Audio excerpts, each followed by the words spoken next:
Tragjedie dyfisht, babë bir vdesin njëri pas tjetrit, djali familjes ndroi jetë sa po ushtri, habitën mjekët pas ekspertizës. Një tragjedi dyfisht ka goditur komunitetin e Nikaj Mërturit, ku familja Qokaj është përballur me humbjen e dy antarëve brenda vetëm një dite.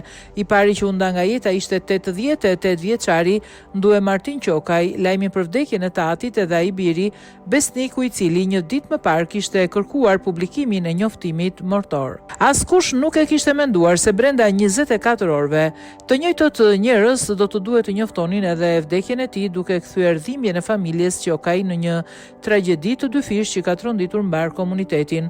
Të dy të ndjerët ishin nga Cura i Epërm në Tropoj, ndërkohë që jetonin prej vitesh në Lushnjë.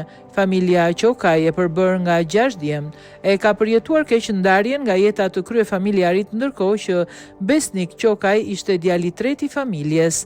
Pasi kishin kryer ritet për trupin e pajet të babait të tyre, 88 vjeçar besniku ishte shtrirë për të pushuar dhe pikërisht aty i kishte pushuar zemra. Sipas medias, ajo se çfarë kanë thënë mjekët për ekspertizën mjekoligjore të besnikut ishte që zemra e tij ishte coptuar e se rrallë ishin ndeshur me raste të tilla. Brenda pak orësh, dy prej shtyllave të shtëpisë u shuan duke lënë të mbuluar me zi derën e familjes Qokaj. Në rrjetet sociale, administratorët e faqeve lokale kanë publikuar dhe momentet e fundit të komunikimit me besnik Qokajin, i cili vetëm një ditë më parë u kishte kërkuar ndihmë për të shpërndar lajmin e ndarjes nga jeta të babait të tij.